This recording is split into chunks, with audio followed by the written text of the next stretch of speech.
So, hello everyone. So far we have completed the physical features of India, and now we will proceed with the Indian drainage system, also known as river system of India. Okay. So let's start. Basically, there are two main divisions in the river system of India. There are two main divisions in the river system of India. Indian river system, and there are two main divisions in it.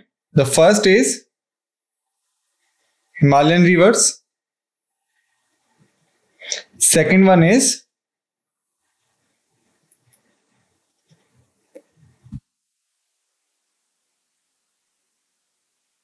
peninsular rivers. Okay, so there is a basic division in the term of Indian river systems, as in Himalayan river and the peninsular river. Okay, we will cover this division in this lecture one by one. Okay, so let's have a look on this. India has a vast and interactive river system, plays a crucial role in the country's geography, agriculture, economy and culture. Okay, rivers in India can be broadly categorized into two groups: Himalayan river systems and the peninsular river system. So what is the basic difference between the Himalayan river systems and the peninsular river systems? The first difference is Himalayan river systems originated from Himalayas.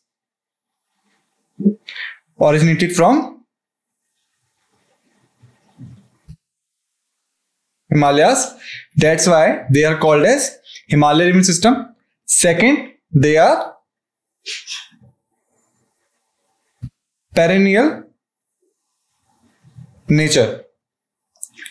Perennial nature means they are in flow throughout the year. Throughout the year, there is a water in this river, which we covered under the term of Himalaya river system. Got it? Third point is that they are glacial originated. Okay, the water flowing these rivers are basically coming from the glaciers who are melting. Got it?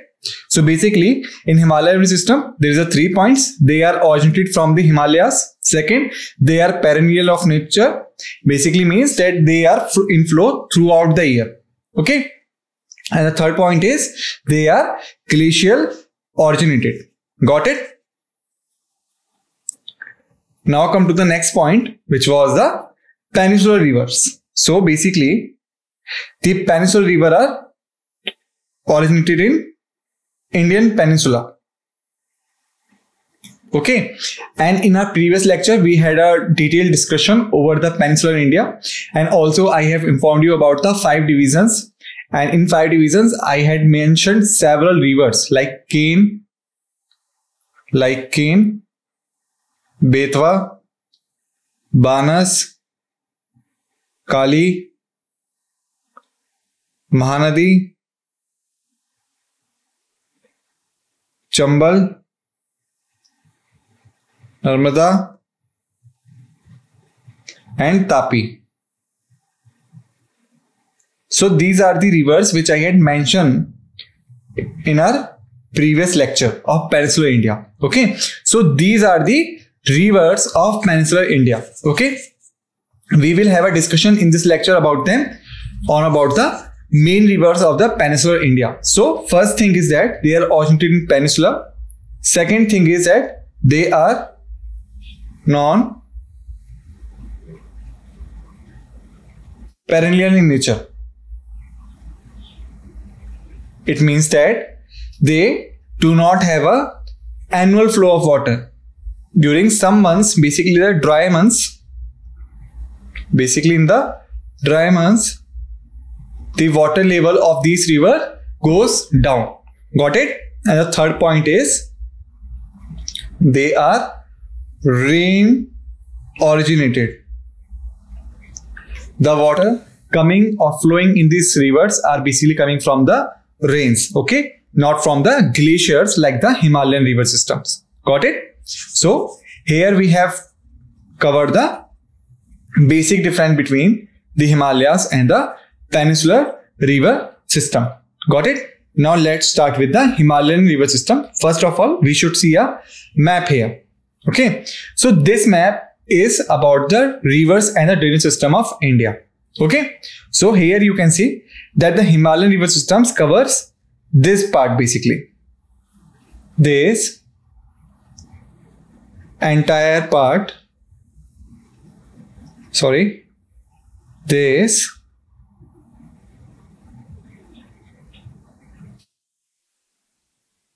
entire part is a part of Himalayan river systems. Okay, and rest of this entire part is part of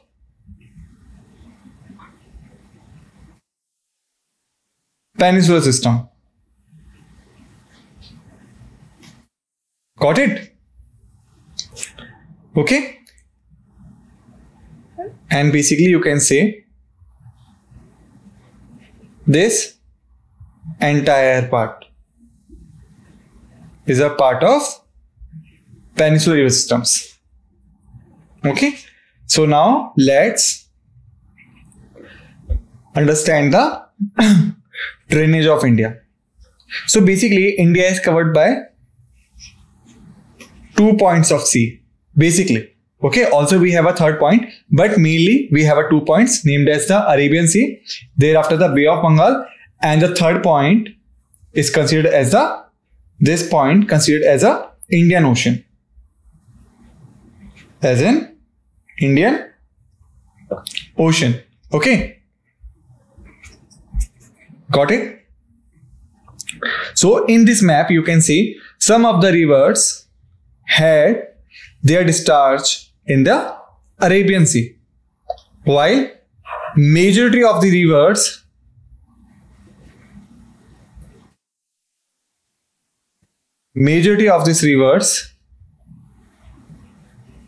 had their discharge in Bay of Bengal. Got it? So what was the reason behind it? I had mentioned the reason in our previous lecture, because this Western Ghat area is little bit elevated, or you can say little bit upright. Due to this, the rivers had a flow towards Bay of Bengal. Similar with the northern part. In northern part, this division of land basically called as Ambala division, or as an Ambala watershed. This division basically act as a watershed, means it is the elevated part, so the rivers had its flow to the Bay of Bengal. Only the Indus and its 5 tributaries had its way in the Arabian Sea. Okay, and these divisions, or you can say these divisions, like in the north Ambala, and like in the south the Deccan and the Western Ghat area, basically they are called as the water divide. And why they are called as a water divide? Because of their elevation.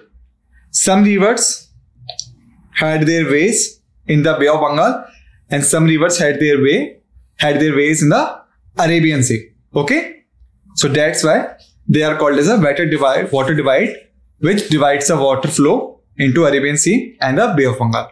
Got it? Now come to the Himalayan river system. The first one is a Indus River. Okay, so the Indus River originates from the Tibet and enters India through Ladakh and Jammu and Kashmir. Okay, so here I will tell you some points. Just write them down. Number one was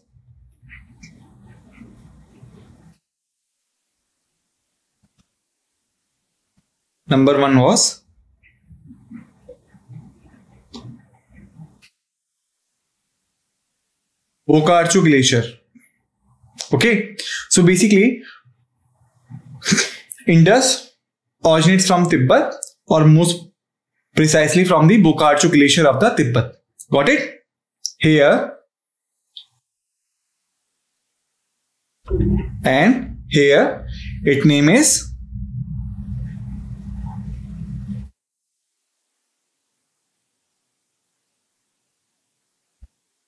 Singni Khamban, okay, or basically as a lion's mouth, okay. So basically the Indus River originates from the Bokarchu glacier named as a Singni Khamban or the lion's mouth, okay. Thereafter it enters in India from the Ladakh region, and in Ladakh from the Damchok region, okay. So from the Damchok it enters in India, from Ladakh, Damchok, got it, and from Chillas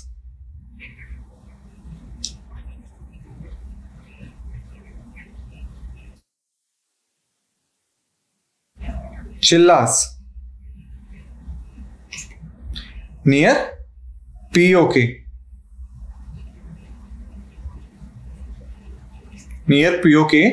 it out from India, got it. So basically enters in India from Ladakh region of Damchok, then from Damchok region of Ladakh, enters in India from Damchok region of Ladakh and get out from India from the Chillas region, which is near the Pakistan occupied Kashmir, or in short POK. Got it? Now comes to some other points like the Akhnur. In Ladakh regions it flows through mountainous region. In Ladakh, it flows through mountainous regions. Got it? But once it enters in Kashmir, most probably in Akhnur sector, let me write down like this. Kashmir, thereafter the Akhnur sector, it enters into plain parts.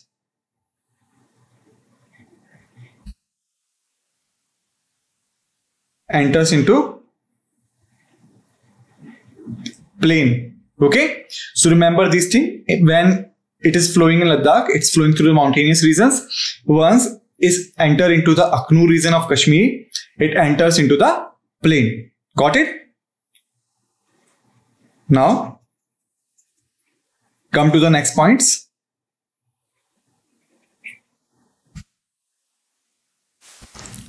Okay, there is a region called Attock. Attock basically lies at Pakistani Punjab.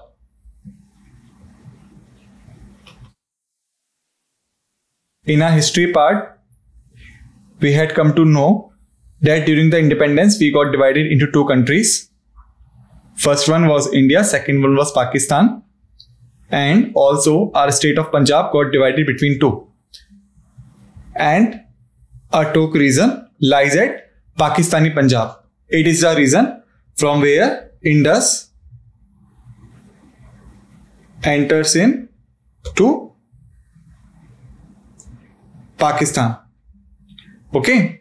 So Attock is the region where Indus enters into the Pakistan. And Mithankot.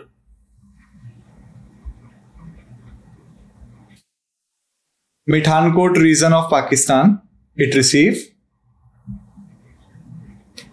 Panjad, or its famous 5 tributaries. So this is about the basic flow of the Indus River. Okay, it enters into Punjab, Pakistani Punjab from Attock region. Okay, and in the Mithankot region of Pakistani Punjab, it received the 5 tributaries in Punjabi named as Panjad. Got it? Okay, so basically Indus tributaries are divided into 2 phases. The first phase is in Ladakh, where it enters in India. First phase is Ladakh, having tributaries like Jaskar, Nubra, Shio. Okay, so in Ladakh it has three main tributaries: Jaskar, Nubra, and Shio. Okay, write it down. Thereafter, the second division is Punjab division, where it has five main tributaries: Jhelum, Chenab, Ravi, Beas, Satluj. Okay, and these five rivers made Panjad. Got it? Made Panjad. Okay, so now let's have a look over the origination of these five tributaries. The first one is the Jhelum. Jhelum basically originated from a Verinag spring on Pir Panjal range.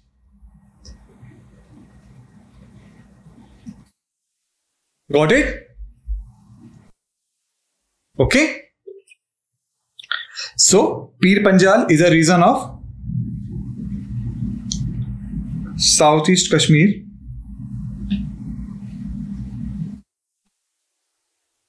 Is a region of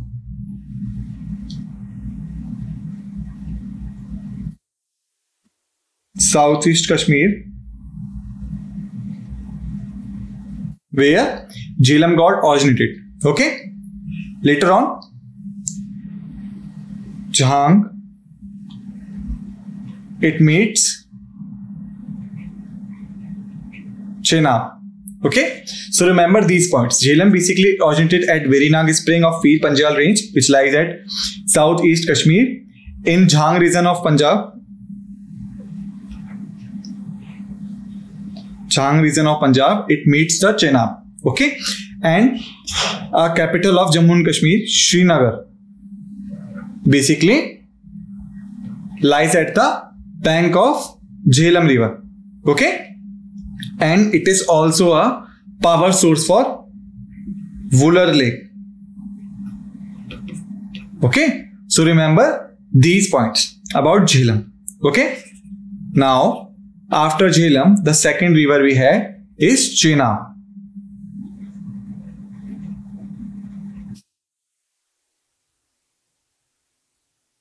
Second river is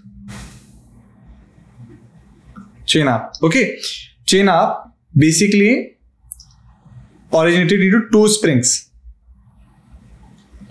Chandra plus Bhaga. Okay, and these two springs got merged with together at Tandi in Himachal Pradesh. Okay, and once they meet, they formed the Chenab. Okay, and Chenab is the longest tributary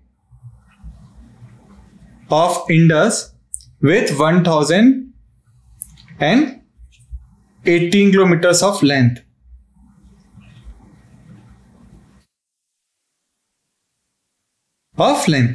Got it? So this is about the Chenab. Now come to the next tributary, which is the Ravi. Ravi originated at west of Rohtang Pass, Himachal Pradesh.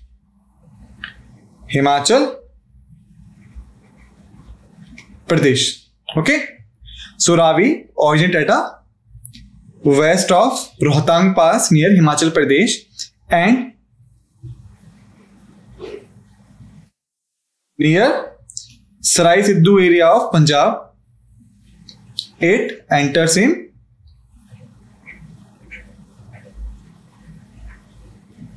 Pakistan. Got it?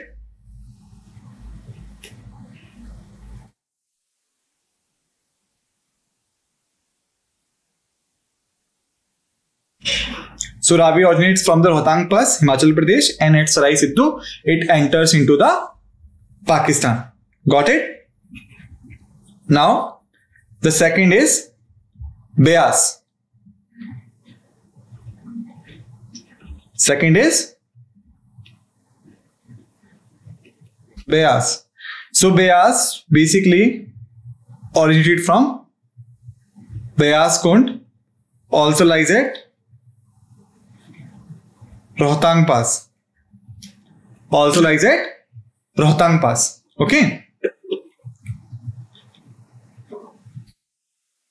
Beas Kund. And near the area of Harike, it enters into Punjab. Okay, where it meets with Satluj River. Got it? Originates from Beas Kund on Rohtang Pass in Harike, enters into Punjab and meets Satluj. Okay, now come to the last tributary of Indus, which is Satluj. Satluj originates near Mansarovar Lake and named as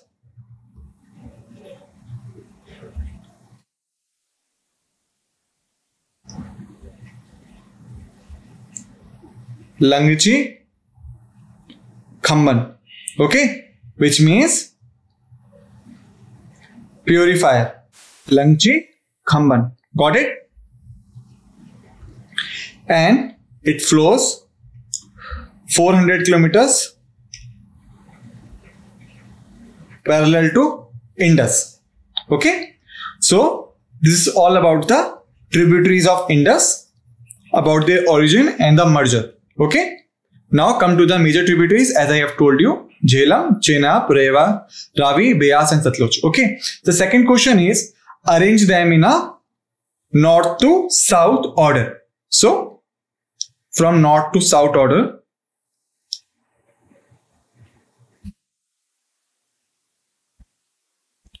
they are originated as, the first river is Jhelum, second is Chenab, third is Ravi, fourth is Beas, and the fifth is Satluj. So it's a north to south order of origination. Okay, so let's come to the next part. Significance. Indus rivers and its tributaries play a crucial role in the irrigation of agricultural lands in Punjab and contribute to the overall water resources of the country. Nearly the western parts of Punjab, or you can say the entire Punjab basically, entire Punjab, some parts of Haryana and the western Rajasthan got benefited by the Indus river.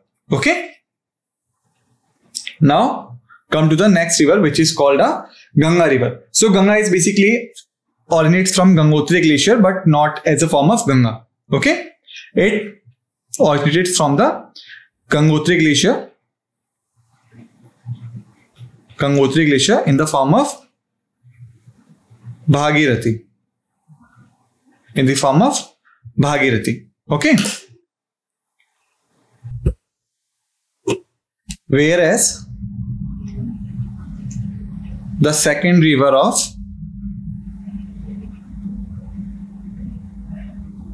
Alaknanda originates from Satopant glacier. Okay, these two rivers, Alaknanda plus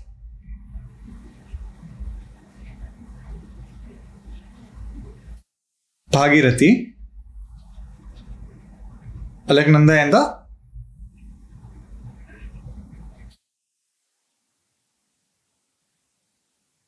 Bhagirathi get met up at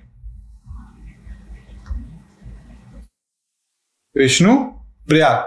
From here they come to known as Ganga. Okay, so this is about the origination of Ganga. It originates from Gangotri in a form of Bhagirathi, and the Alaknanda originates from Satopant glacier, and they both get met up at the Vishnu Prayag, and thereafter it became a Ganga. Okay, near the region of Haridwar. Also you can see in the photo here, it's a photo from Haridwar. Okay, in Haridwar Ganga enters into plain, enters into plains. Got it?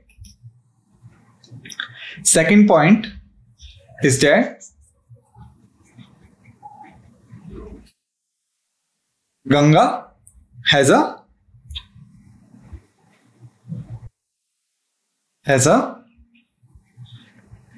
bacteriophage virus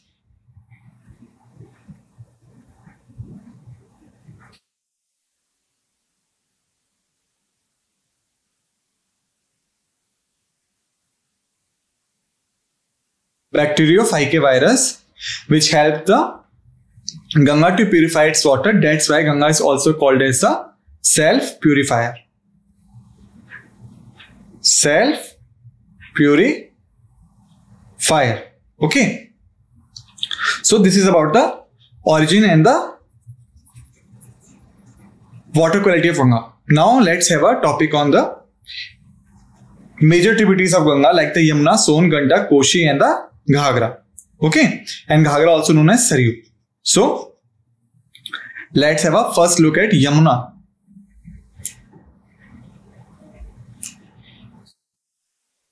First look at Yamuna.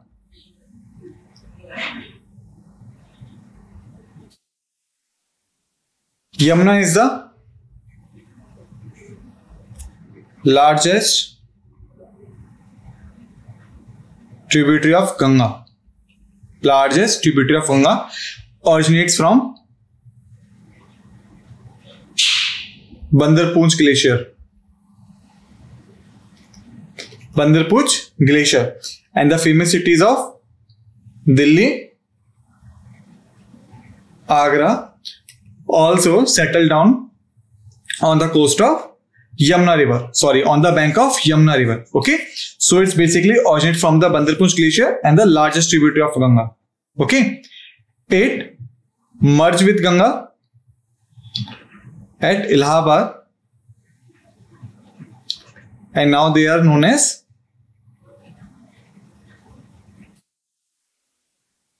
Prayagraj. So in Prayagraj it meets Ganga also with some other rivers like the Saraswati. Okay, and these three rivers, Ganga plus Yamuna plus Saraswati, they three combinedly form Sangam of rivers at Prayagraj, which is a famous place for Kumbh Mela also. For Kumbh Mela. Okay. For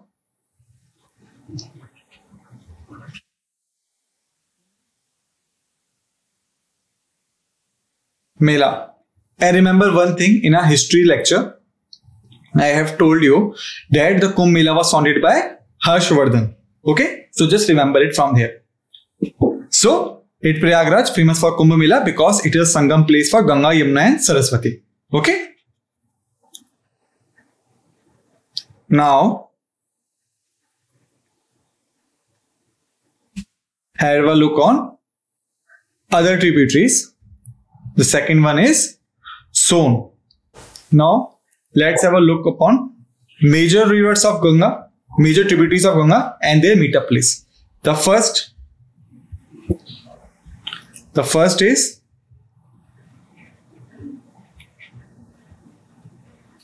Ramganga meets Ganga at Kannauj, Uttar Pradesh, basically UP, Uttar Pradesh. Okay. Second is Yamuna River meets Ganga at Allahabad or Prayagraj, you can call it, also in UP. Third is Gomti River meets Ganga at Ghazipur, UP. Thereafter, the fourth is Ghagra River, which is also known as Saryu River.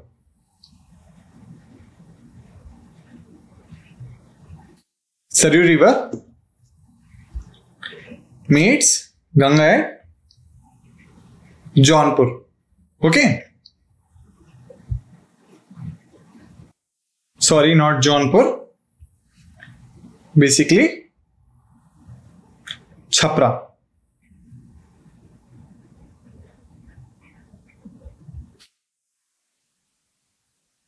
Bihar. Okay. Thereafter, Karamnala River meets Ganga at Patna, Bihar. Okay. The sixth is Kosi River meets Ganga at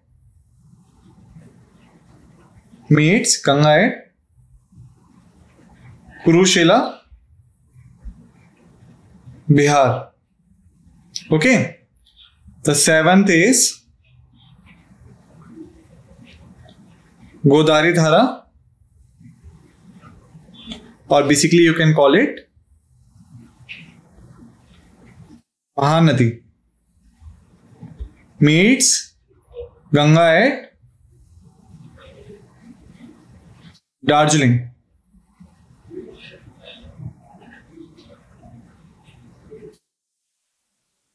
In Bengal. Okay. And then the last one is Hooghly River meets Ganga near Kolkata or Hooghly,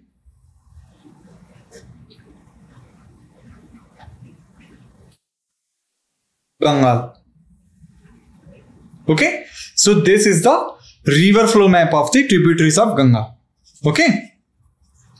So now let's have a look on other rivers as well.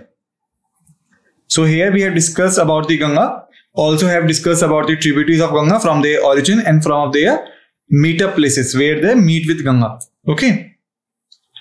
Hereafter we started with the peninsular rivers. Okay.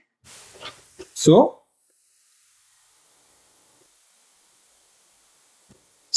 as I have told you, the peninsular rivers, basically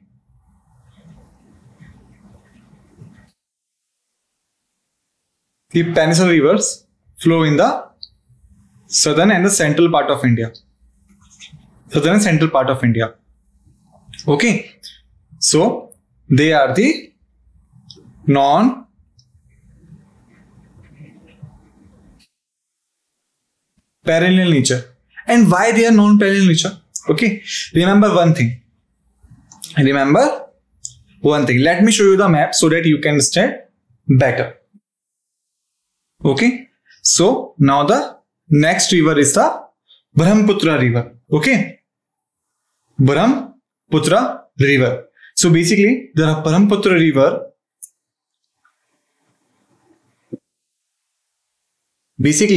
the Brahmaputra River originates in the Tibet. or basically you can say from the Chema Yungdung Glacier. From the Chema Yungdung Glacier. Okay? And here it has a name called Tsangpo. The Tibetan language. And Tsangpo means the purifier. The purifier. Okay? So basically, Brahmaputra originates in Tibet and enters in India through the Arunachal Pradesh. Okay? And in Arunachal Pradesh, the main area is Sadia. The main area is Sadia, from where it enters into India. Got it? And at first it is known as the Sihang or Dihang. Okay. So remember one thing. When it enters into India near the Arunachal Pradesh or from the area of Sadia, it does not have any name like Brahmaputra. It does not have any name like the Brahmaputra. And there it is known as the Sihang or Dihang river. Got it? So the question is, when it comes to know about a Brahmaputra, okay? If it does not have any name like the Brahmaputra once it enter into India, so at what point it get a name of Brahmaputra? Okay? So there is a one point named as Namcha Barwa. Okay? Namcha Barwa. Namcha Barwa, which lies at Tibet. Which lies at Tibet. Okay? And from there, from Namcha Barwa, it take a left turn and then it enters into the Arunachal Pradesh, mainly at Sadia, where it has a name of Sihang or Dihang. Okay? But something happen here. And what is? It also take southwestern turn after crossing the Sadia town. Okay? And thereafter, it received two more tributaries, Lohit and Dihang. Lohit and Dihang. Okay? So once it received the tributaries like the Lohit and Dihang, thereafter it take a name of Brahmaputra. Okay? So let's understand it better by the flow which I will make for you.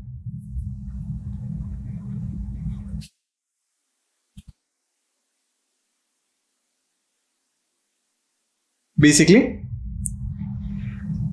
it's a Tibet. Here is a Chema Yungdung Glacier, from where Brahmaputra originates. Thereafter, it enters, it take a left turn near Namcha Barwa, which is also in Tibet. Thereafter, it enters into India near the town of Sadia, which lies at Arunachal. Okay. And then again it take a turn in. Then again it take a southwestern turn and receive two tributaries, Lohit and Dihang. Lohit and Dihang. And when it comes out from this area, then it named as Brahmaputra. Okay? So remember the things that it originates from the Tibet, Chema Yungdung Glacier. Thereafter, it took a left turn from Namcha Barwa, Tibet region. And then it enters in India from the Sadia town of Arunachal Pradesh. Here it is known as Sihang or Dihang. Then it goes down and again take a southwestern turn where it receives two tributaries, Lohit and Dihang. And thereafter it known as the Brahmaputra. Got it? So it is all about the flow of the Brahmaputra river. Got it? Now let's have a look on the significance of this river. Then it's an essential source for irrigation and transportation. Okay. And also contains the world's largest riverine island called Majuli, which lies at Assam. It is an important question from examination point of view. Like, which river contains the world's largest riverine island? What is the name? Majuli. What is the place? Assam. And what is the river? River is Brahmaputra, or you can call it Brahmaputra. Got it? Now, come to the next point. It is a peninsular India. It is a peninsular India. Okay? Remember the things that I had told you. Peninsular rivers are non-perennial. Non-perennial. Also they are non-glacier originated. Okay. Non-perennial means the river does not contain a sufficient water throughout the year. During the summer days or during the summer or dry months, the water level goes down in these rivers. Okay. Second point is they are non-glacier originated, means the water coming through these rivers is not from the glacier, it's from the rains. Okay. So they are basically a rain-fed rivers. They are basically the rain-fed rivers. Okay. So the first river we have is a Godavari river. So remember the thing that Godavari is basically originates from Trimbakam Hills. From Trimbakam Hills, also called as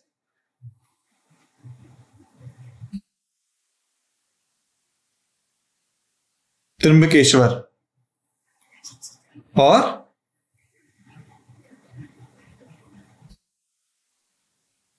Trimbakeshwar. Okay. And what is the reason?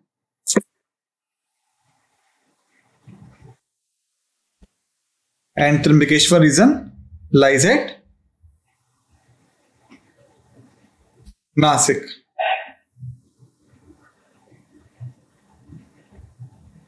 Nasik,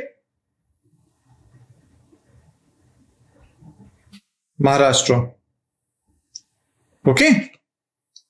And the nickname of Godavari river is Dakshin Ganga.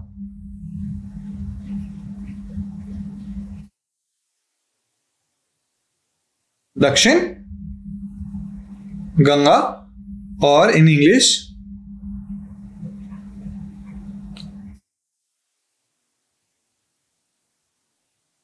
Southern Ganga.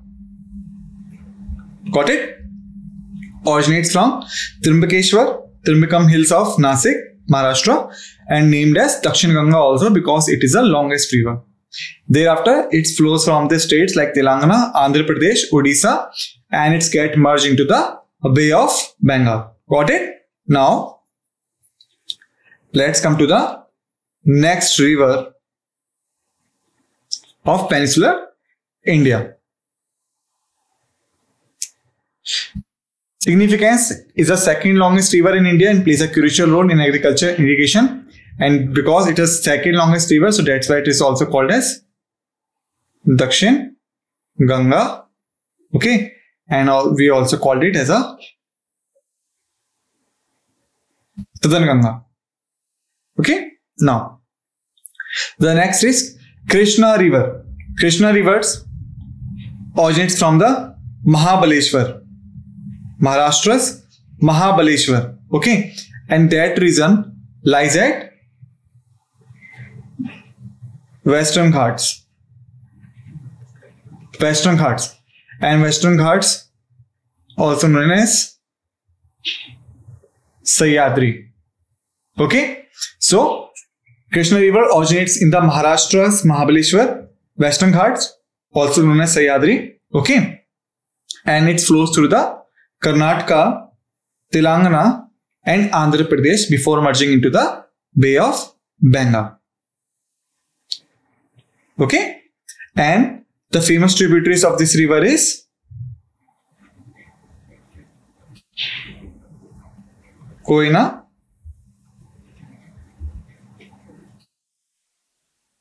Bhima, and Tungabhadra. And remember one thing, Tungabhadra had a battle of Talikota for the Vijayanagar Empire. We had discussed about it in the history lecture. Remember? So just connect it from here. Now, Krishna River is another significant river for agriculture, providing irrigation to the Krishna and Godavari river basins. Now, if we talk about the history, then that region of Tungabhadra delta, comprised of deltas of Krishna and Godavari, is important in Vijayanagar Empire, as we had discussed. Okay. And second thing, it is also important in today's eras.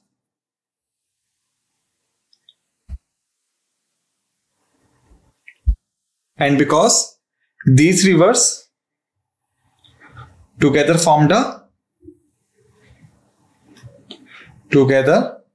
a rich delta, due to this, there is a tension between two states of Telangana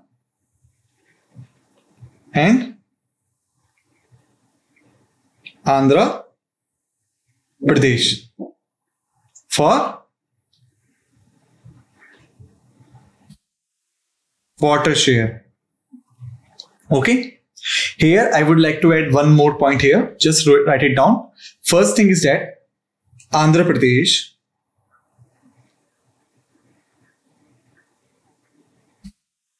is the first state created on linguistic basis, means on the basis of language mostly spoken here, which was Telugu. Okay, in the year of 1956, and Telangana was created in the year of 2014. Okay, so remember these points.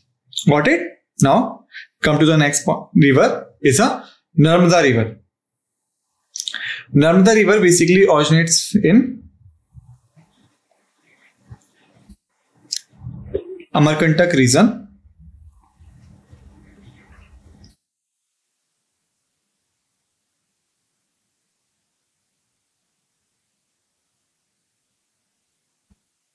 Region of Madhya Pradesh.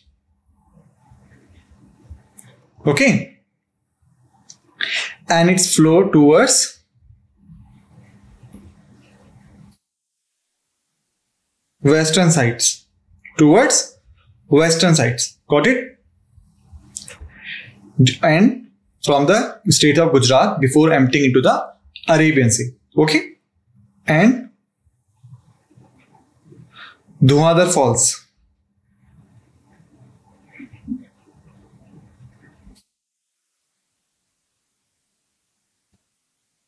Dhuandhar waterfalls lies at Jabalpur. Okay, and Jabalpur lies at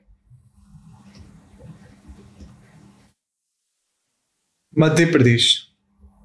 Okay, so Narmada originates from the Amarkantak region of Madhya Pradesh, forms Dhuandhar waterfalls at Jabalpur. Jabalpur is a region of Madhya Pradesh. Okay, and it is a western flowing river.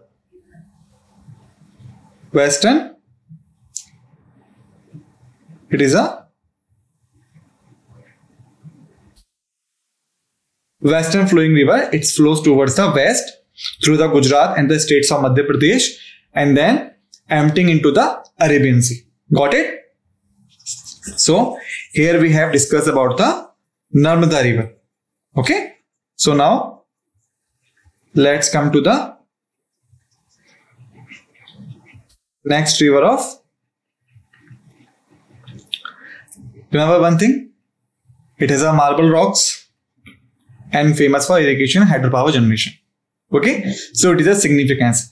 It is famous for hydropower and irrigation and marble rocks in the areas of Madhya Pradesh and Gujarat, basically. Okay. The next river is Tapi river, originates near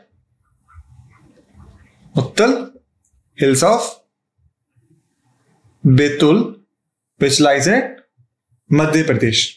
Okay. And it is also a western flow river. Western flow river, due to which it emptying into the Arabian Sea. Got it? It is also a vital source for irrigation and agriculture. But remember one thing, all the rivers form the delta. I had already told you about the delta. The sediments brought up by the rivers submitted at the sea coast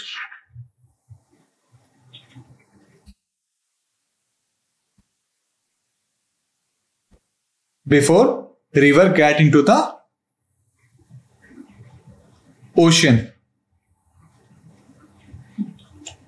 Okay, and these sediments together form a delta, which is a fertile area.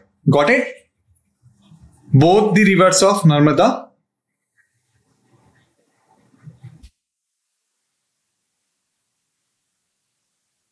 plus Tapi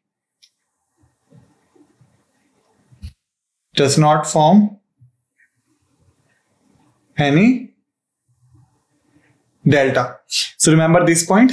Both the river of Narmada and Tapi, which flows towards the west, does not form any delta. Got it? And all the other rivers like the Godavari and Krishna form delta.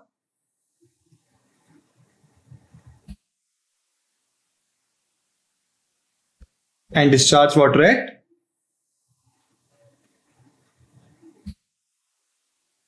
Bay of Bengal and flow in eastern direction. Got it? So here we had finished about the Indian drainage system. In our next lecture, we would have a discussion about the climate and the monsoon. Okay, till then, thank you.